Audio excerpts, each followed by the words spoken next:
All right, it's time for us to begin. It's nice to see everybody here this morning. We're going to continue along in our quick study of the book of Isaiah. For those that have just come in, I have a few sheets of notes left in the back here or resting on the pew if you want to get those. We're going to be in Isaiah chapter 6 this morning.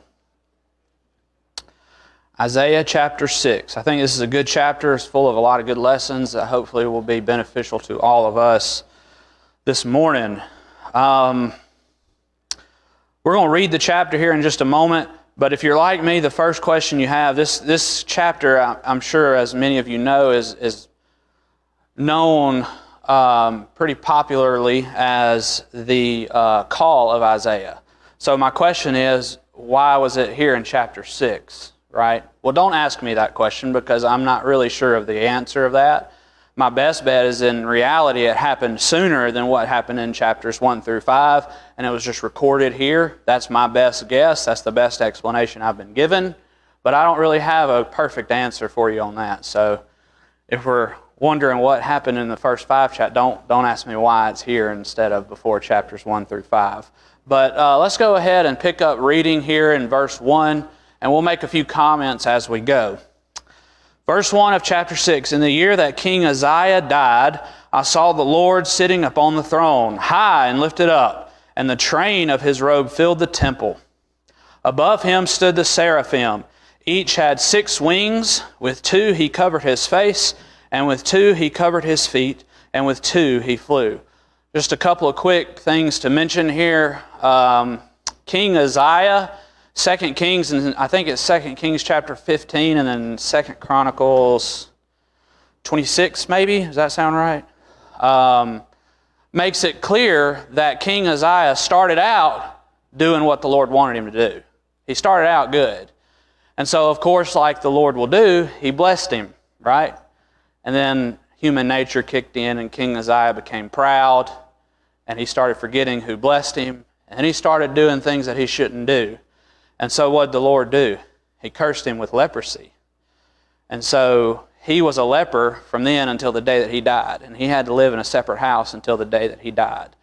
And so he started out good, but he didn't end good. Okay? Also to mention the seraphim. This is the only place in all of Scripture that they're mentioned. Their name, seraphim, is derived from the word to burn. Now, what that means, I'm not sure. But clearly, their responsibility, their sole goal was to sit there and praise God, as we'll see in here in just a minute. And so they're there around the throne of God, praising God. Verse 3, And one of the seraphim, called to another and said, Holy, holy, holy is the Lord of hosts. The whole earth is full of His glory.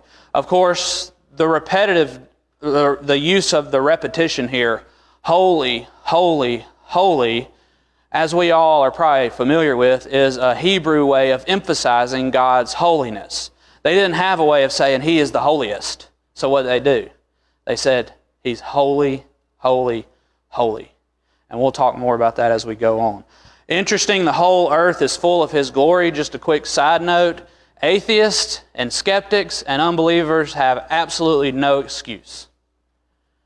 When you look at Romans chapter 1, what did Paul say about the Gentiles? My invisible attributes have been seen where? In creation, right? So these atheists and these skeptics and unbelievers at the end of the day have no excuse.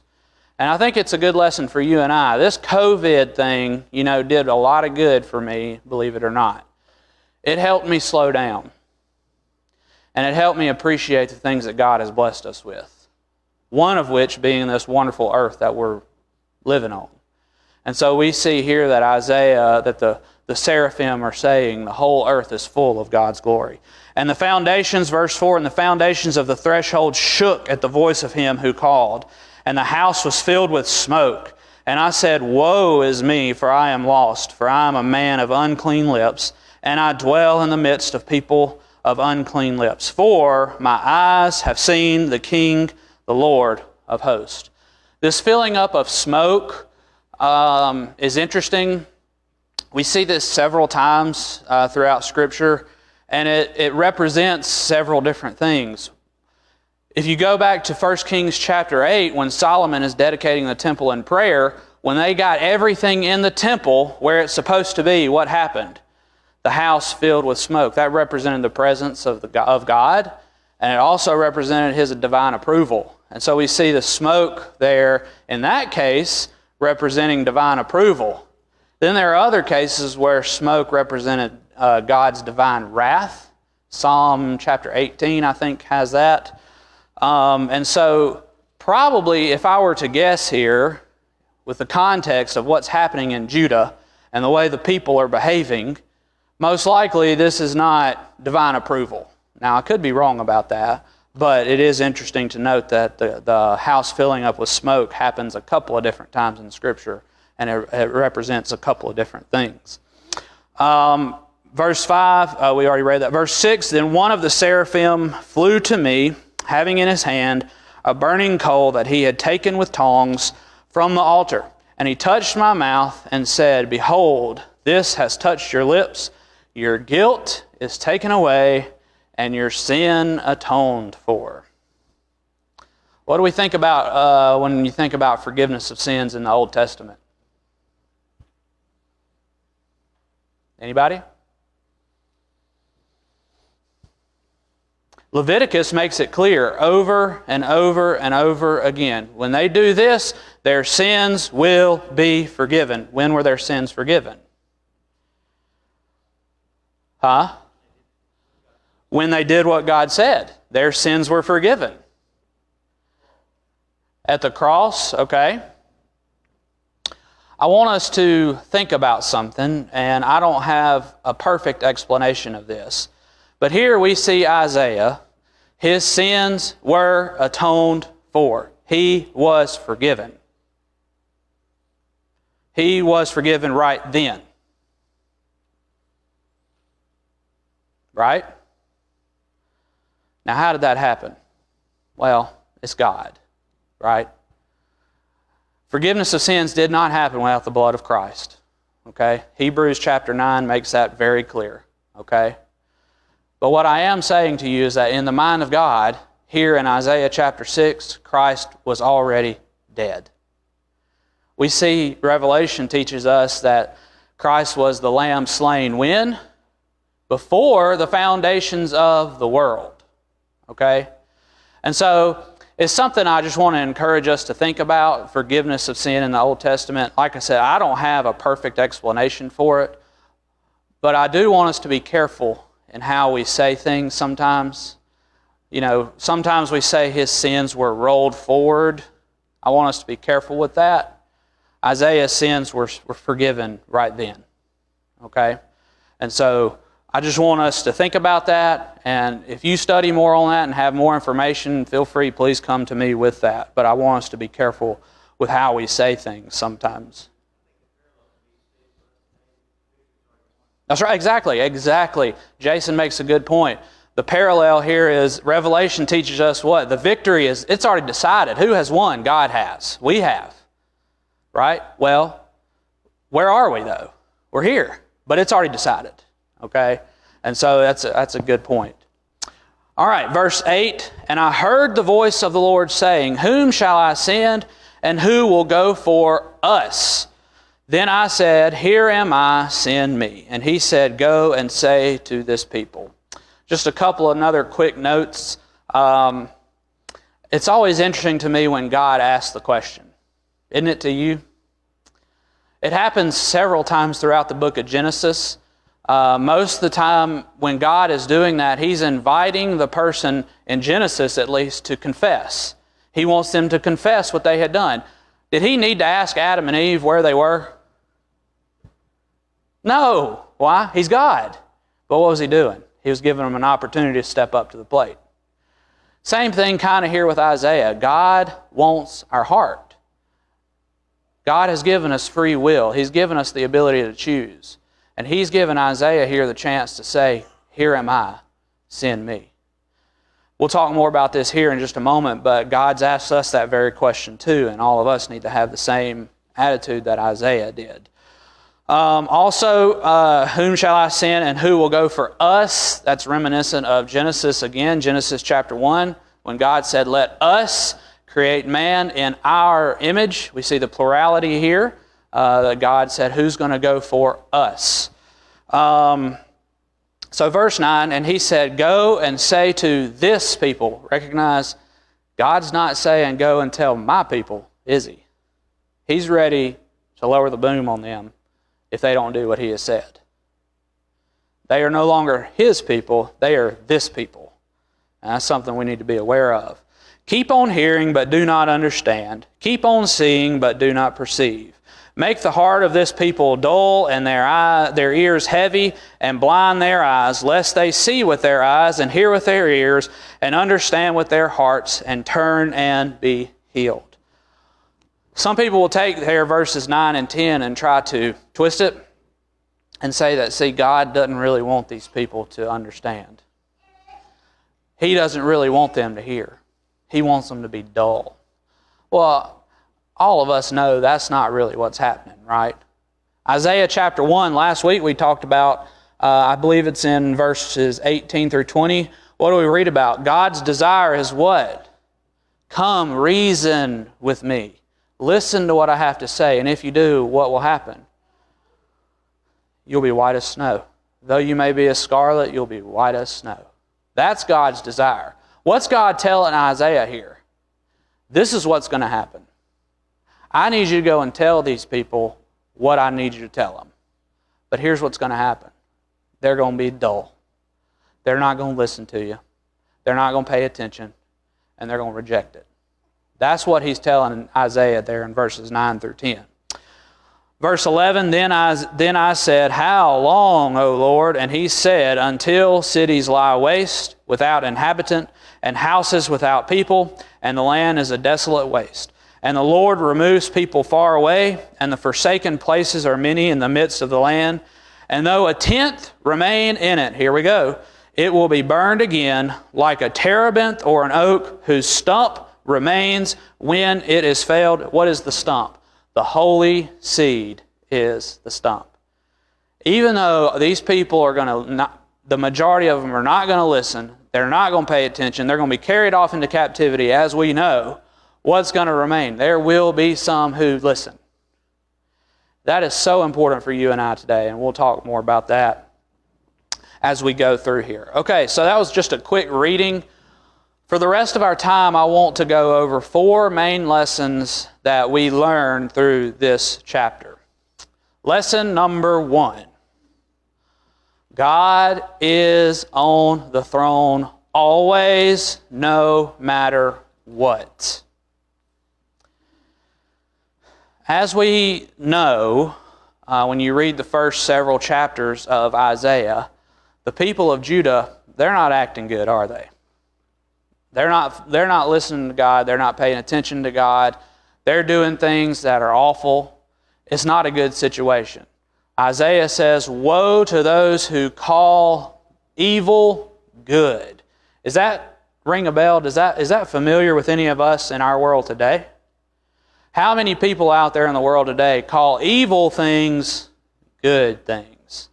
Well, if you just watch the news, it seems like everyone does, doesn't it? And so that's the situation that Isaiah is in. Then you look at verse 1. In the year that King Uzziah died, not only are the people behaving terribly, and he's in among evil people, as he said, now the king has died. Is it fair to say that you think there's a lot of uncertainty going on maybe in Isaiah's mind? Is there a lot of uncertainty in our world right now from a human perspective? I don't know who's going to be president of the United States come November. I don't. I can tell you this. It doesn't matter. God's going to be on the throne. That's what Isaiah saw. Listen to verse 1. In the year that King Uzziah died, I saw the Lord sitting upon a throne high and lifted up, and the train of his robe filled the temple. God's on the throne. There is absolutely nothing in this world that could get bad enough that would cause God not to be on the throne. Never, ever, ever will He not be reigning. That's very encouraging to me. You think about your life, and you think, we've already mentioned the world that we live in. Maybe you think about yourself personally, and if things go bad in your life. All of us know things can go bad in an instant. We can get that phone call, right? Or your kid can start doing things that he normally used to not do, and you take him to the doctor and you find out terrible news. Guess what? God's still on the throne. He's still reigning, and He always will be. And that's encouraging to me for when times get tough. I know God is still in control. The psalmist knew this. He recognized this. Psalms 45 verse 6 says, don't misquote it, Drew. Just turn back and read it. I'll know it when I see it. There it is. Your throne, O God, is forever and ever. The scepter of your kingdom is a scepter of uprightness. Interestingly enough, the Hebrew writer employed that very verse in Hebrews chapter 1 in describing who? Jesus. In Hebrews chapter 1, he employs this psalm in Psalm 45 verse 6, and he attributes that to Jesus being on the throne. Jesus' throne is going to last forever. Now, with that in mind, turn to John chapter 12.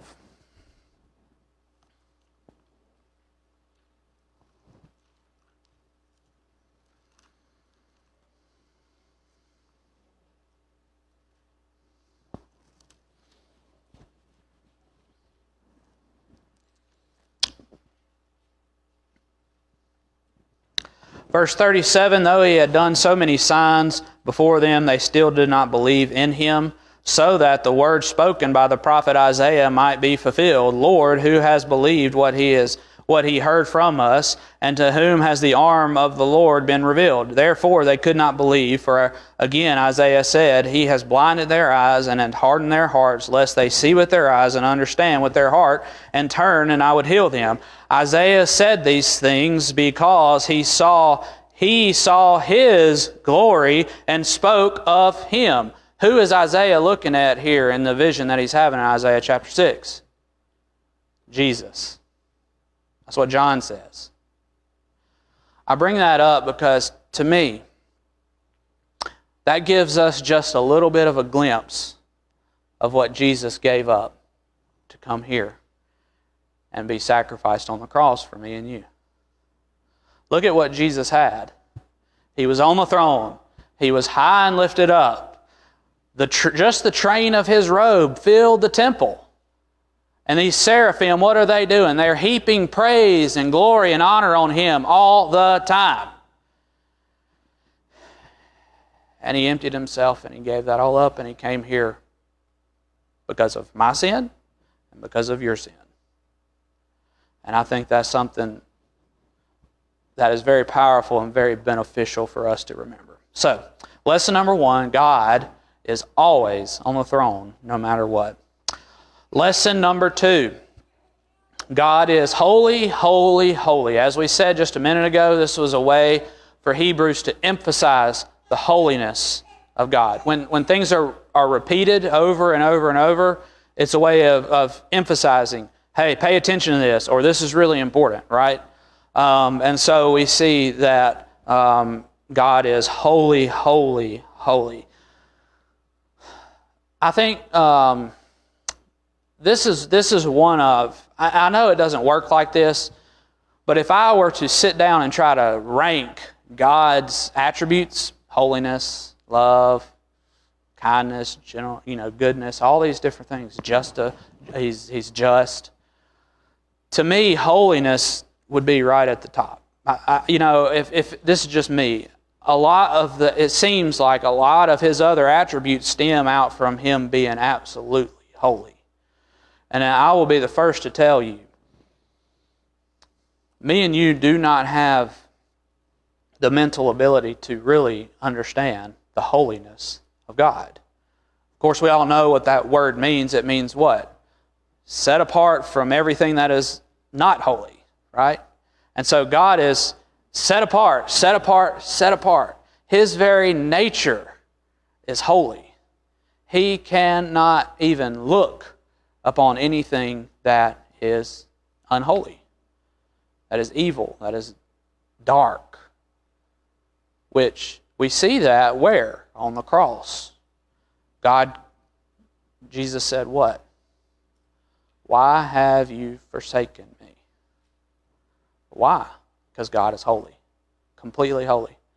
And Jesus had my sin and your sin on his shoulders. And God couldn't look. He had to be forsaken. And so I want to read a quote for you that I have here. This is a quote from a man named R.A. Tozer. He said, "Neither the writer nor the reader of these words is qualified to appreciate the holiness of God. We cannot grasp the true meaning of the divine holiness by thinking of someone or something very pure and then raising the concept to the highest degree we are capable of. God's holiness is not simply the best we know, infinitely bettered. We know nothing like the divine holiness. It stands apart, unique, unapproachable, incomprehensible, and unattainable. The natural man is blind to it. Holy is the way God is. To be holy, He does not conform to a standard. He is the standard. He is absolutely holy with an infinite, incomprehensible fullness of purity that is incapable of being other than it is." What's he saying? That's just who God is. And that me and you, we cannot comprehend that. And I agree with him. We can't.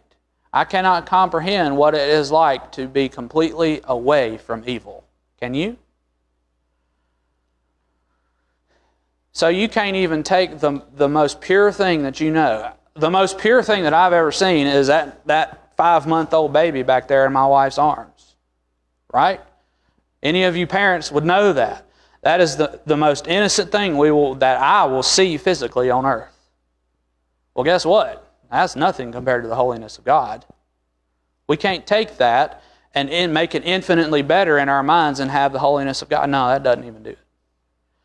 And so I think this is something that we need to spend some time thinking about and studying. It would benefit us. Now, because God is holy, holy, holy, He can't be around anything that's not holy. So what does that mean for me and you?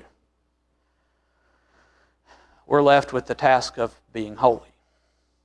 Leviticus makes it clear, I am the Lord your God, I am holy, therefore what? You be holy. Over and over and over again. In Leviticus chapter 11, he's given them this list of things to stay away from. All these different types of foods and animals that they can't eat. Why? It's not because God doesn't want them to enjoy that. Why?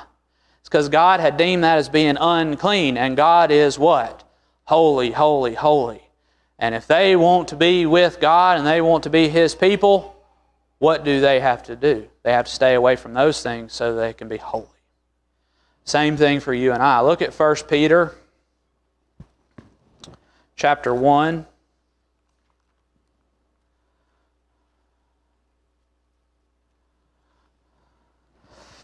I want to start in verse 13. I don't have that on your outline. I want to start in verse 13. Therefore, preparing your minds for action. What's happening to the people that Peter is writing to?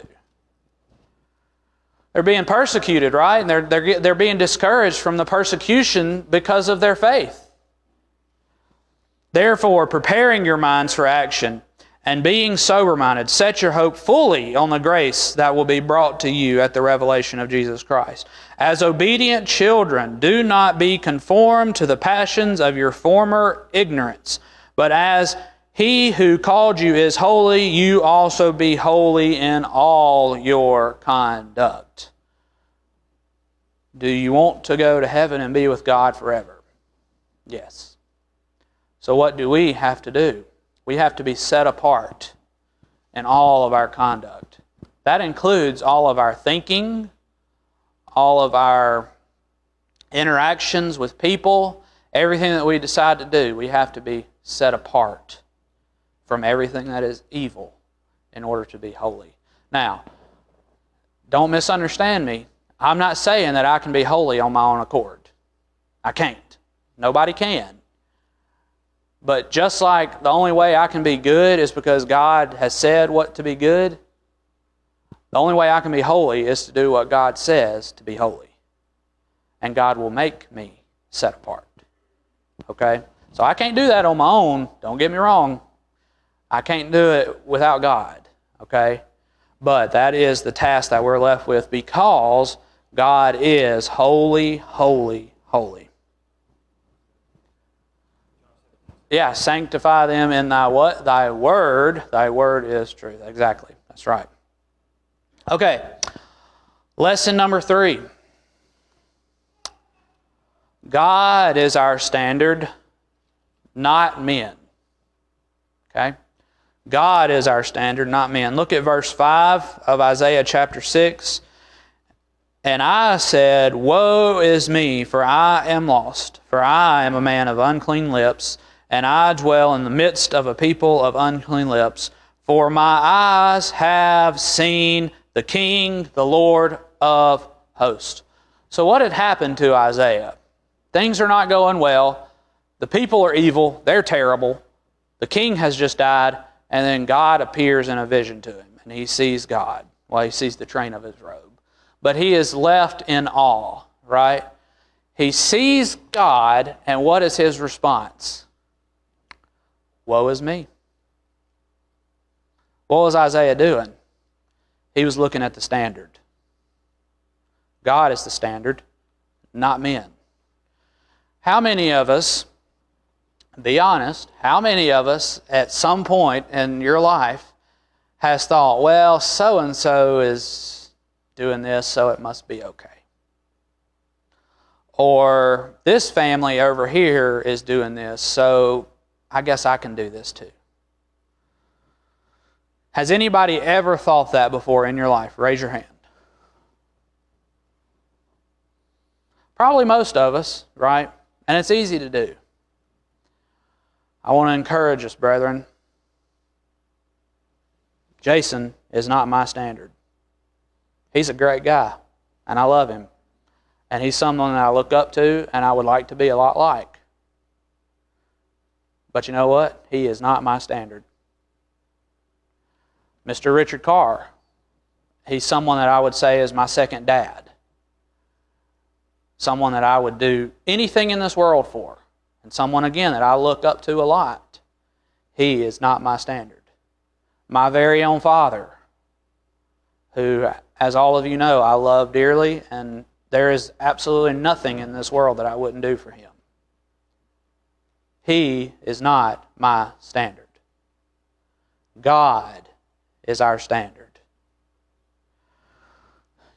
You know, I think this plays such an important role with our children. Don't you? It's natural for our kids to say, well, little Johnny has this. I want to have that. You know what? I don't care. I'm not Johnny's dad, am I? And guess what? I'm not raising Johnny. Johnny can go to a baseball game on Sunday morning if that's what his family wants to do. But guess what? You're my child. We love Jesus. We want to go to heaven. We're going to be with the assembly. Why? Because God is the standard. And just take it from there. It can be applied to anything. Our children, the things they watch on TV, the things they listen to with music. Well, it's not as bad as this. It's only got a few bad words in it. God is holy, holy, holy. He can't be around one bad word. And He's the standard. Therefore, I don't need to listen to any of that. I don't need to watch any of that. So our kids, and it's not just our kid, but us as parents, I think we have to do a really, really good job in teaching our kids. It doesn't matter what so-and-so does. They're not the standard. They're not the ones that came to earth and died for your sins. God is. Jesus is. He's the standard. Look at Romans chapter 12.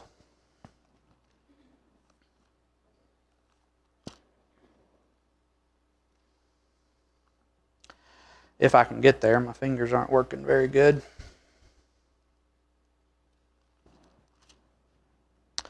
Do not be conformed to this world, but be transformed by the renewal of your mind, that by testing you may discern what is the will of God, what is good and acceptable and perfect. What are we not supposed to be conformed by? This world and the people that are in it. We can't look to them for guidance. Where do we look? We look to God, because He is our standard. Now, what I want us to really notice here is when we see God like Isaiah did, which He's not going to come to us in a vision, okay? That's not what I'm saying. I'm saying when we focus on God, when He is our standard, what do we learn real quickly? We learn who we are. Look at what Isaiah said. Woe is me, for I am sinful. There's not a person on this earth that cannot not say that. And the more I see God, the closer I grow to God, the more that I recognize how really insignificant and how sinful I really am. And not only do I recognize that about me, but what did Isaiah recognize? He said it about himself, and that he lived among where? Among a group of sinful people. We learn that about the rest of the world as well. And so I want us to appreciate the steps that have been taken. Isaiah's in a bad spot. God appears to him. When he sees God, what does he recognize? He recognizes his sinfulness. And he recognizes who God really is. And he recognized his position in compared to God. And then what was the last step? The last step is lesson number 4. And that's the one I want us to really, really think about. Isaiah said, "Here am I, send me." Me and you need to have that same attitude towards the rest of the world. We're here this morning because all of us, as far as I can tell, all of us have obeyed the gospel. We've been forgiven like Isaiah. We should be so thankful and so grateful for what God has done for us. We need to say, "What do you need me to do, Lord? I'm ready to do it. Here am I, send me." You talking about something that I fail in regularly. It's having this type mindset. I would be more along the lines when God says, "Whom shall I send and who will go for us?" I'd be more along the lines of, "Dad, where you at? Mr. Richard?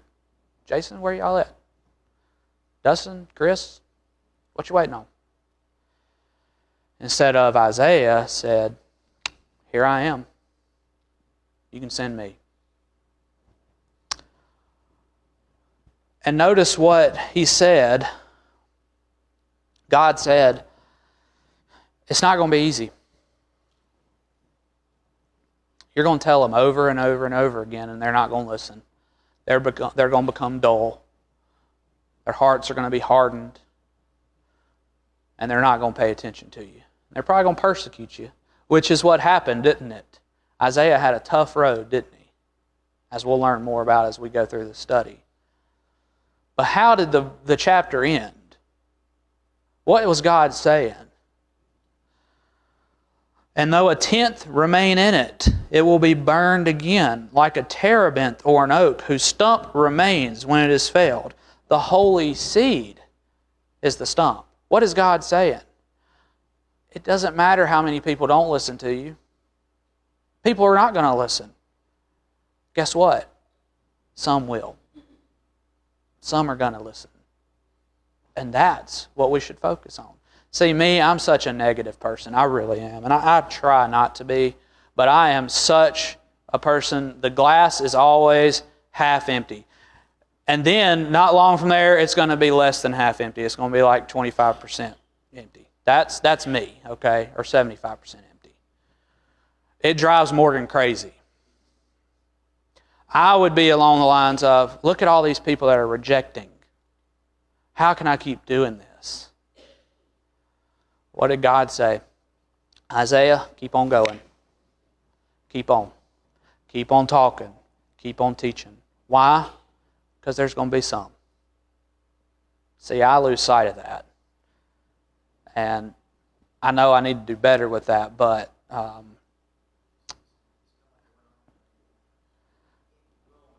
I know, yeah, Jason brings up a good point. It's like door knocking, I mean, before this COVID mess, we knocked a lot of doors, and we had a lot of people not pay any attention to us. We had a lot of people who said, yeah, I would love to listen or talk to you, and that fell through. But then there have been a few Bible studies, haven't there? And guess what? God says that's why you go and knock these doors. That's why you keep on talking, and that's why you keep on teaching, because there are going to be a few. I want us to look at the mindset that Paul had. Turn to Romans.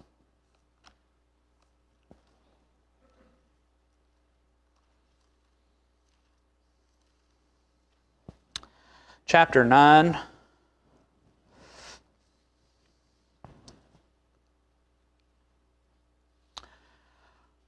Verse 1, I am speaking the truth in Christ. I am not lying. My conscience bears me witness in the Holy Spirit that I have great sorrow and unceasing anguish in my heart. For I could wish that I myself were accursed and cut off from Christ for the sake of my brothers, my kinsmen, according to the flesh. That is mind-boggling to me. There have truly only been a few instances where I felt this way about someone. 3 to be exact, and it has to do with my 3 kids. I remember when Aniston was born, I told Dad, I was struggling. I said I was struggling with this concept. I said, Dad, if Jesus came to me tonight and said, I will guarantee you that Aniston will go to heaven, but you have to go to hell, I would have said, absolutely. I had that mindset. I've had that mindset with all 3 of my kids when they were born. And I struggle with that because I know God really wants what? That's not God being number 1, is it? That's my kids being number 1. But that's the same thing that Paul just said. That's the love, the type of love that he had for his kinsmen. He would do absolutely anything for them to believe and obey the gospel. How many of us have that mindset at all? I mean, anything close to that, to people that we know. All I can tell you is about myself. Why am I not knocking down the doors of people trying to get them to see they are lost? Why am I not doing that? Why? I know the answer. It's because I don't have that same type of love that Paul had, that he's describing here. What are we waiting on? Isaiah said, here I am, send me. I mean, I'm waiting on, I guess, the Lord to kick me out the door. I don't know. That's the mindset we should have. Also, look at Acts chapter 4.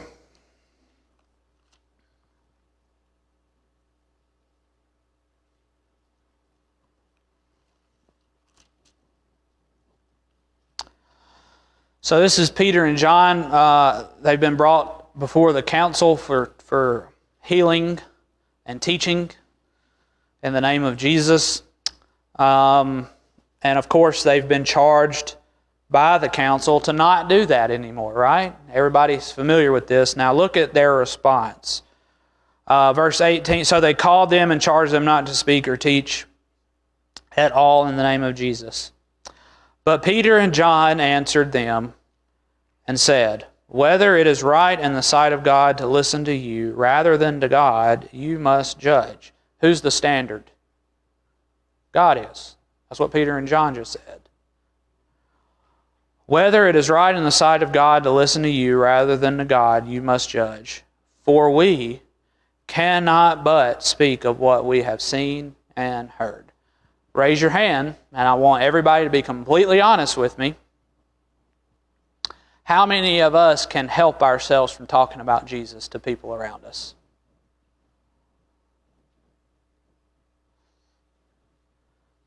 Everybody's hand went up like that this time.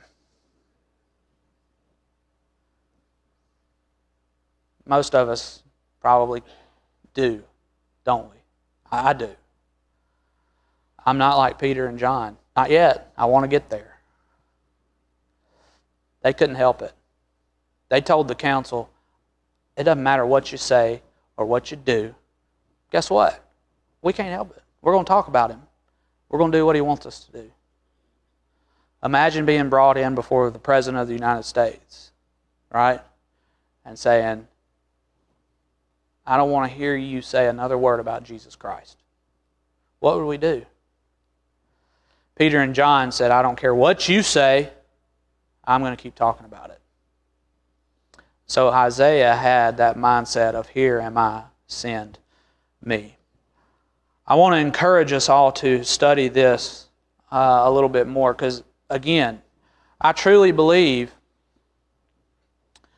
Isaiah was made into a missionary with this vision, right?